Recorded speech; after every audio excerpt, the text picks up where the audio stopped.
नमस्कार बच्चों, स्वागत है आप सभी का मिंट टॉक इंडिया में। आज हम पढ़ेंगे कक्षा 3 हिंदी की पाठ्यपुस्तक का पाठ नंबर 1 कक्कू। इस पाठ में हम एक बच्चे के बारे में कविता पाठ करने वाले हैं जिसका नाम कक्कू है। वैसे तो कोयल को भी प्यार से हम कक्कू ही बुलाते हैं, लेकिन कक्कू कोयल से एकदम ही अलग है। चलिए कक्कू के बारे में पढ़ते हैं और जानते हैं कि ये कक्कू कोयल चिड़िया से कैसे कैसे अलग है। सबसे पहले हम थोड़ा कोयल के बारे में बात करते हैं। कोयल के बारे में तो बहुत सारे बच्चों को पता भी होगा और बहुत सारे बच्चे जानते भी होंगे। कोयल बहुत मीठा गाती है। ज़्यादातर हमें गर्मियों के मौसम में कोयल की मीठी मीठी आवाज़ सुनाई देती है। मीठी आवाज़ का मतलब जो सुनने में बहुत अच्छी लगती है, एकदम सुरीली आवाज़। कोयल की आवाज़ कैसी होती है? तो चलिए देखते हैं क्या कक्कू भी ऐसा ही है। नाम है उसका कक्कू। इस बच्चे का नाम कक्कू है। कक्कू माने कोयल होता। कोयल चिड़िया को भी हम शॉर्ट फॉर्म में या फिर प्यार से कक्कू ही बोलते हैं। लेकिन ये तो दिन भर रोता। लेकिन ये बच्चा तो पूरे दिन भर रोता ही रहता है, एकदम कोयल जैसी बातें नहीं बोलता। इसीलिए हम इसे चिढ़ाते मतलब परेशान करना, टीज करना। तो कक्कू के भी जो दोस्त हैं, फ्रेंड्स हैं, वो सभी इसको चिढ़ाते हैं कि तुम्हारा नाम तो कक्कू है लेकिन तुम कक्कू जैसे बिल्कुल भी नहीं हो। इसीलिए हम इसे चिढ़ाते कहते इसको सक्कू। सक्कू मतलब जो हमेशा रोता रहता है। और जब बच्चे बहुत देर तक रोते हैं, उनकी आवाज़ कैसी आती है? ऐसे सिसकियाँ लेके रोते हैं ना बच्चे, इसीलिए उसी को कहते हैं सक्कू, मतलब जो सिसकियाँ लेके रोता है। इसीलिए हम इसे चिढ़ाते कहते इसको सक्कू। नाम है उसका कक्कू। कोयल माने मिस्री जैसी, मीठी जिसकी बोली। मिस्री के दाने तो आपने देखे ही होंगे, हमारे घर में होते हैं, हम पूजा घर में भी यूज़ करते हैं, जो एकदम चीनी की तरह खाने में मीठी मीठी होती है। कोयल की आवाज़ भी सुनने में एकदम मिस्री जैसी मीठी लगती है, मतलब जिसकी आवाज़ सुनने में बहुत अच्छी लगे। लेकिन कक्कू क्या करता है? यह तो जाता भड़क। भड़क का मतलब गुस्सा हो जाना, इरिटेट हो जाना। कक्कू हमेशा भड़क जाता है, बहुत जल्दी ही गुस्सा हो जाता है। करो जब इससे तनिक ठिठोली। तनिक का मतलब थोड़ा सा भी, और ठिठोली का मतलब है हंसी मजाक करना। मतलब कक्कू के साथ कोई भी थोड़ा सा भी हंसी मजाक कर ले तो कक्कू भड़क जाता है, मतलब उसे गुस्सा आ जाता है। उसे हंसी मजाक करना, ठिठोली करना बिल्कुल भी अच्छा नहीं लगता। और जिस बच्चे को बिल्कुल भी हंसी मजाक करना या फिर ठिठोली करना अच्छा नहीं लगता, उसे क्या बोलते हैं बाकी बच्चे? इसीलिए तो कभी कभी हम कहते इसको भक्कू।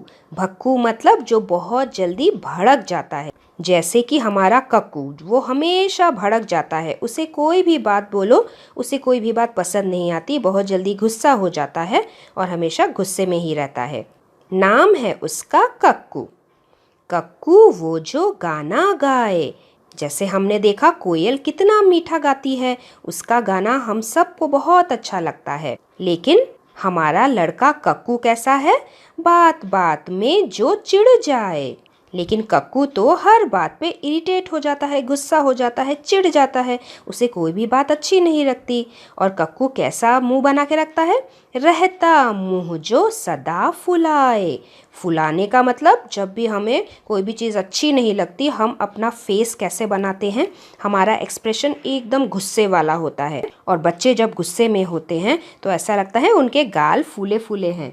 कक्कू के गाल भी ऐसे ही फूले फूले ही रहते हैं हमेशा।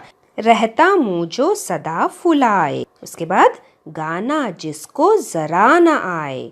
कोयल तो बहुत मीठा गाती है, लेकिन कक्कू को बिल्कुल भी गाना गाना नहीं आता कोयल की तरह। इसीलिए हम बोल रहे हैं कि गाना जिसको जरा न आए। ऐसे झगड़ालू को अब से, झगड़ालू मतलब जो हमेशा झगड़ा करता रहता है। जैसे कि हमारा कक्कू जो हमेशा झगड़े के मूड में ही रहता है, हमेशा अपने दोस्तों के साथ झगड़ा करता रहता है। ऐसे झगड़ालू को अब से क्यों ना कहे हम झक्कू। झक्कू भी बच्चों को चिढ़ाने के लिए उसके दोस्त बोलते हैं झक्कू। नाम है उसका कक्कू। तो इस प्यारी सी कविता के कवि का नाम क्या है? श्री रमेश चंद्र शाह। चलिए अब देखते हैं इस कविता में आए हुए कुछ तुक वाले शब्द। तुक वाले शब्द यानी कि राइमिंग वर्ड्स, जो सुनने में बिल्कुल एक जैसे लगते हैं। जैसे कक्कू के राइमिंग वर्ड्स यानी कि तुक वाले शब्द होंगे सक्कू, भक्कू और झक्कू। होता का तुक वाला शब्द है रोता। गाय का तुक वाला शब्द है जाए, आए, फुलाए। और बोली का तुक वाला शब्द है ठिठोली। तुक वाले शब्द पहचानने का एक बहुत ही सरल तरीका ये है कि लास्ट का जो वर्ड होता है वो सेम होता है, तभी तो वो सुनने में एक जैसा लगता है। जैसे यहाँ पे ता ता, ए ली ली, कू कू। चलिए अब देखते हैं पाठ के प्रश्न उत्तर।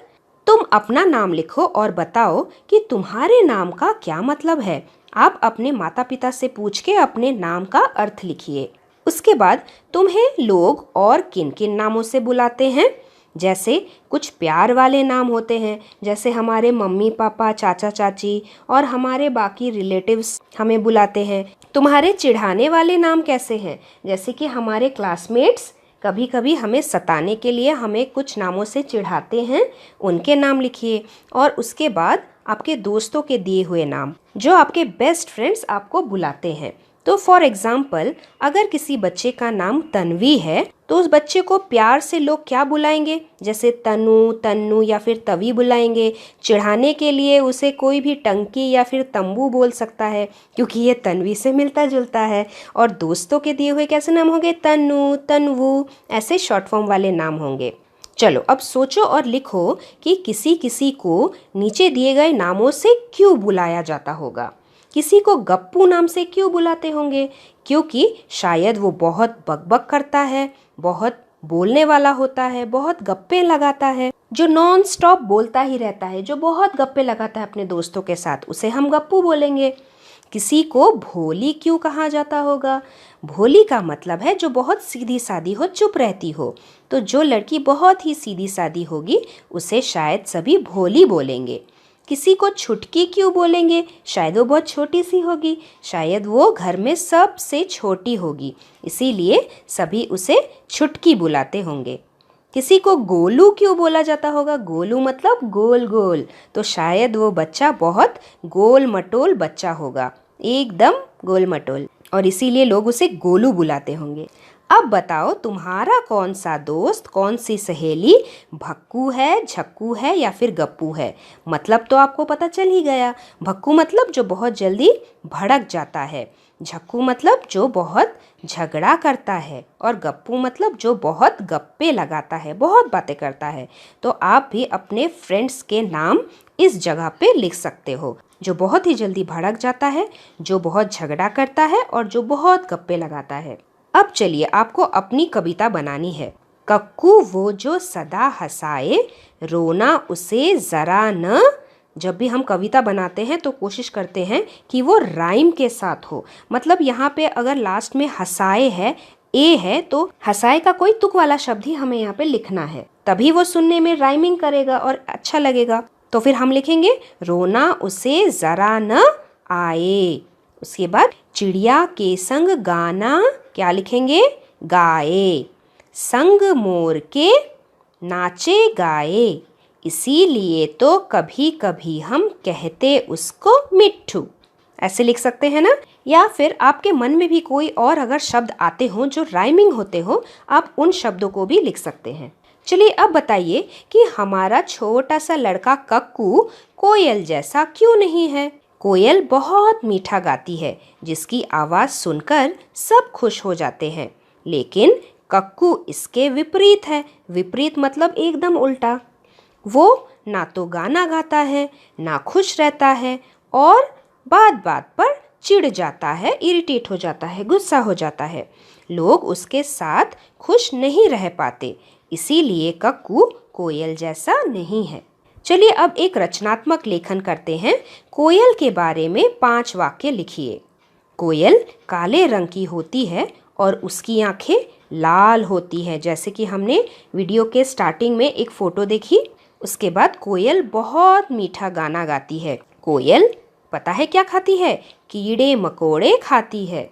और क्या आपको ये पता है कि कोयल अपना घोंसला नहीं बनाती, कोयल अपना नेस्ट नहीं बनाती, वो कौवे के घोंसले में अपना अंडा देती है। कौवे भी ब्लैक कलर के होते हैं, काले रंग के होते हैं, इसीलिए कोयल कौवे के घोंसले में अपना अंडा देती है। शुरू में तो अंडे सब सफेद रंग के होते हैं और जब उनमें से छोटे छोटे बच्चे निकलते हैं वो काले रंग के ही निकलते हैं, तो कौवे को लगता है ये तो मेरे ही बच्चे हैं।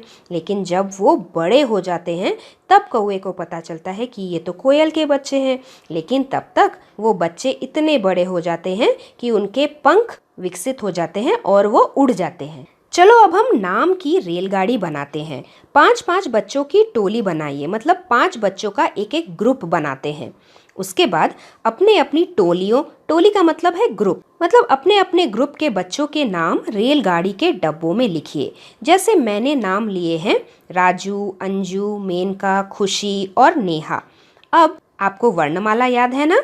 चलो इन नामों को वर्णमाला के हिसाब से क्रम में लगाते हैं। मतलब जो नाम का पहला अक्षर वर्णमाला में सबसे आगे आता है वो हम लिखेंगे सबसे पहले, उसके बाद सेकंड, उसके बाद थर्ड, ऐसे ऐसे करके। तो सबसे पहले अ एक स्वर है, अंग से अंगूर, इसीलिए अंजू सबसे पहले आएगी। उसके बाद कौन आएगा? ख, क्योंकि ख एकदम क के बाद आता है, ये दूसरा व्यंजन होता है, इसीलिए खुशी सेकंड नंबर पे आएगी। वैसे ही थर्ड नंबर पे नेहा, त थ द ध न, यहाँ पे न से नेहा। चौथे नंबर पे मेनका, न के नीचे मेनका, प फ ब भ म, न के बाद में आता है। और अंत में है राजू, क्योंकि म के बाद य र सबसे आखिरी में है। इसे हम कहते हैं वर्णमाला क्रम से सजाना। और यहीं पे हम अपने अध्याय व्याख्या यानी कि चैप्टर एक्सप्लेनेशन को खत्म करते हैं। तो फिर मिलते हैं बहुत ही जल्दी वर्बू सॉल्यूशन के साथ। Thanks for watching and do like, share, subscribe our channel Mint Talk India for more upcoming videos.